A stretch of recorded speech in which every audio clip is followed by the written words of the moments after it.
عورت جب محبت کرتی ہے تو بے انتہا کرتی ہے، اور جب نفرت کرتی ہے تو حدیں پار کر دیتی ہے۔ السلام علیکم مائی یوٹیوب فیملی، کیسے ہیں آپ سب؟ امید کرتی ہوں ٹھیک ہوں گے۔ میں بھی آپ سب کی دعاؤں کے ساتھ میں ٹھیک ہوں۔ کچھ اس طرح سے ہی میرے ساتھ بھی ہوا۔ ماں باپ نے میری شادی ایک بہت اچھے گھرانے میں کر دی تھی۔ ہر ماں باپ کا یہ ایک سپنا ہوتا ہے کہ ہمارا بچہ اچھے گھر میں جائے، بیٹا ہو یا بیٹی، لیکن بیٹی کے ماں باپ تو زیادہ تر یہی چاہتے ہیں کہ ان کا اچھے پریوار میں رشتہ ہو اور ان کی بیٹی راج کرے۔ اور یہ کوئی دو رائے نہیں تھی، میری ماشاء اللہ بہت اچھی سسرال تھی، میں بہت خوش تھی۔ میرے ہسبینڈ مجھے بہت پیار کرتے تھے اور میری چھوٹی سی چھوٹی خواہشوں کو پورا کرتے تھی بھی۔ میں گھر کی بڑی بہو، میرے بعد میری دو نندیں تھیں، تو لڑکا ایک ہی تھا، تو اس کی وجہ سے بہو کو بہت زیادہ مان سمان دیا جاتا۔ میں بھی اپنی قسمت پہ رشک کرا کرتی تھی بھی خوبصورت۔ میرے ہسبینڈ میرے آگے پیچھے گھوما کرتے، ہر چیز میری کہنے سے پہلے پوری کر دیا کرتے، مجھے بڑا اچھا لگتا۔ وقت کس طرح سے گزرتا جا رہا تھا پتہ ہی نہیں چلا۔ ہر ماں باپ کو شادی کے بعد پوتا پوتی کی تمنا ہوتی ہے، اور اسی طرح سے میرے ہسبینڈ کو بھی بچوں کی تمنا ہوئی، اور ساتھ میں میری ساس کو دادی بننے کی تمنا ہو گئی۔ تو میری ساس ہر مہینے پوچھا کرتی تھی کہ بیٹا کب خوشخبری کب سنا رہی ہو، بہو کب خوشخبری کب سنا رہی ہو؟ تو میں ہنس کے کہہ دیتی تھی کہ اللہ تعالیٰ جب کہہ دیں گے نا تو بہت جلد سنا دوں گی، اللہ کے ہاں کی مرضی ہے۔ نہ تو انہوں نے مجھے کبھی کسی ڈاکٹر کو دکھایا، نہ اپنے بیٹے کو دکھایا، نہ ہی ہمارے دماغوں میں یہ ساری باتیں آئیں، اور بس اس طرح سے نا میری وقت گزرتا رہا۔ شادی کو 5 سال گزر گئے۔ 5 سال تلک یہ سلسلہ چل رہا تھا، ہلکے ہلکے سے باتیں ہوتی تھیں لیکن میری پیٹھ پیچھے، لیکن اب جیسے جیسے وقت گزرا ویسے ہی ویسے وہ منہ کھولنے لگے۔ ساس کا رویہ بھی بدلی ہو گیا تھا، سسر کا بھی، اور کہیں نہ کہیں مجھے میرے ہسبینڈ سے بھی دوریاں محسوس ہونے لگی تھی۔ کہتے ہیں کہ پھل والا پیڑ جو ہوتا ہے تو وہ بھاری ہوتا ہے، کچھ اس طرح کی مثالیں دی جانے لگی۔ اور خالی کھیت کو کب تک پانی دیا جائے، کچھ اس طرح سے لوگ مجھے بولتے، میں سن کے چپ ہو جاتی۔ بس صبر کے سوا میرے پاس کچھ نہیں تھا۔ میں نے ڈاکٹروں کو دکھانا شروع کر دیا تھا۔ میں نے اپنی امی سے جا کے بات کری کہ امی اس طرح سے مجھے گھر کے اندر ٹارچر کرا جانے لگا ہے۔ 4 سال میری شادی کو آرام سے گزر گئے۔ اس بیچ میں ہوا، 4 سال کے بیچ میں ہوا، آپ جان سکتے ہیں شادی کے 2 مہینے کے بعد سے یہ سلسلہ شروع ہو گیا تھا، لیکن اتنی زیادہ رفتار نہیں تھی جتنی اب ہو گئی تھی۔ بات بات پہ باتیں سنانے میرے ہسبینڈ کرتے، دوسرے کے بچے لا کے میری گود میں رکھتے اور کہتے کہ ہم کب ممی پاپا بنیں گے، کب وہ دن آئے گا، یا تم سوکھی کھیتی بن کے ہی رہ جاؤ گی۔ کبھی کبھی کوئی کہتا بنجر کھیت ہے یہ، اس میں کوئی پھل نہیں لگ سکتا، کوئی کہتا کہ منحوس ہے، تو کوئی کچھ اور کہہ دیتا۔ بانجھ کا ٹھپا میرے سر پہ رکھا گیا تھا، جس کی وجہ سے میں ڈپریشن میں جانے لگی، کیونکہ وہ عورت ہی جان سکتی ہے جو ماں نہیں بنتی، اس کے دل پہ کیا نہیں گزرتی۔ پل پل پہ اس کو یہ جتایا جاتا ہے کہ تم ایک ایسا کھیت ہو جہاں پہ کوئی پھل نہیں لگ سکتا، ایسا پیڑ ہو جہاں کوئی پھل نہیں لگ سکتا۔ میرے ساتھ بھی کچھ اس طرح سے ہونے لگا اور میں بہت پریشان رہنے لگی۔ ماں باپ میرے کہیں نہ کہیں مجھے دکھا کے لاتے، خرچ کا پیسہ بھی اب میں سسرال والوں سے نہیں لیتی۔ میری امی اپنے پاس سے میرا علاج کرا رہی تھی، کیونکہ ان کے کان میں آ چکا تھا کہ اگر اور 1 سال بچے نہیں ہوئے تو ہم اسے چھوڑ دیں گے۔ میری نندیں بہت باتیں سناتی، اسی بیچ میں ان کی بھی شادیاں ہو گئی تھی اور ان کے بھی بچے ہو چکے تھے۔ ایک کے گود میں 2 بیٹے تھے تو ایک کے گود میں 1 بیٹی تھی۔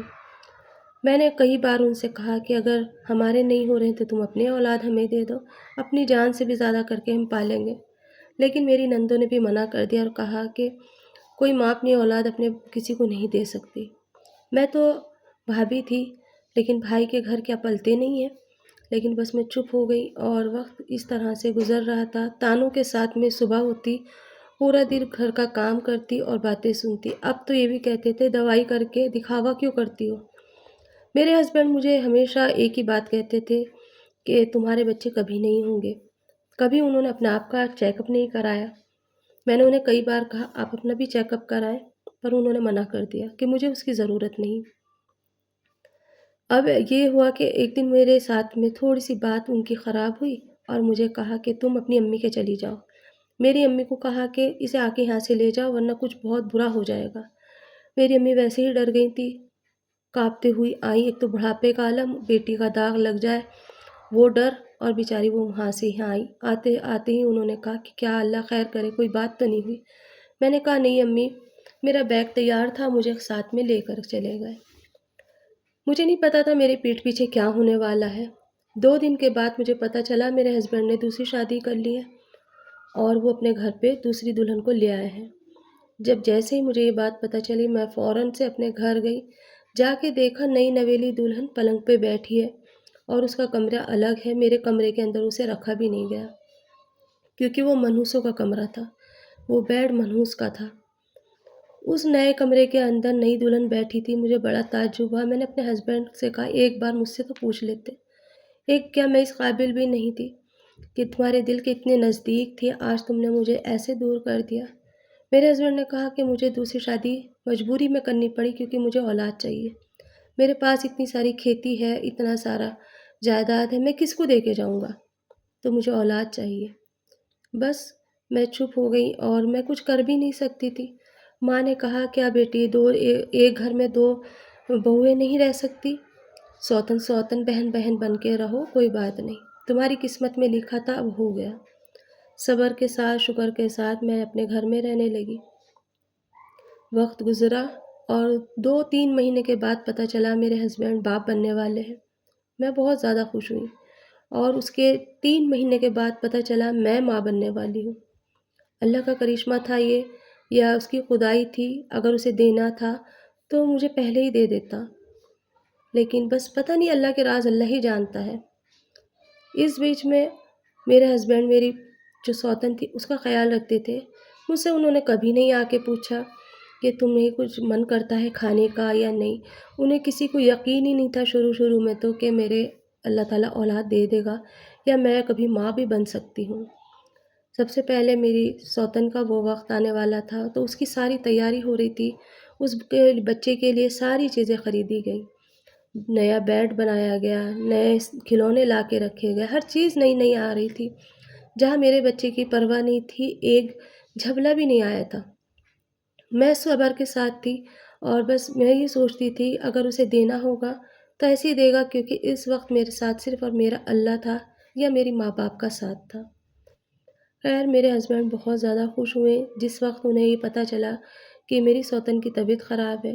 سارا دن گھر کا کام میں کرا کرتی تھی، اس سے کوئی کام بھی نہیں کرایا گیا کیونکہ وہ ماں بننے والی تھی، یہ کہہ دیتے تھے، اور مجھے یہ کہہ دیتے تھے کہ پتہ نہیں کیا ہے کیا نہیں ہے، ہو سکتا ہے اس نے بحث میں آ کے یہ کام کرا ہو، کیا ایسا ہو سکتا ہے؟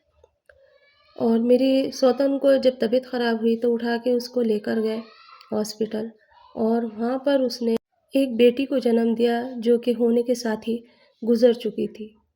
سب روتے رہے، غموں کا پہاڑ جیسے ٹوٹ گیا ہو، ایک وارث آنے والا تھا وہ بھی رہ گیا، لیکن بس کیا کر سکتے تھے۔ کچھ دن گزرے، 2 یا 3 مہینے کے بعد میں ہی میری ڈیلیوری نزدیک آ گئی، تو اس بیچ میں بھی مجھے کبھی آرام نہیں ملا۔ پورے 9 مہینے میں نے گھر کا کام کرا اور نماز پڑھتی اور اللہ سے دعا کرتی، سارا دن تانے سنتی اور شکر الحمدللہ کہہ کے اپنے بستر پہ سو جایا کرتی۔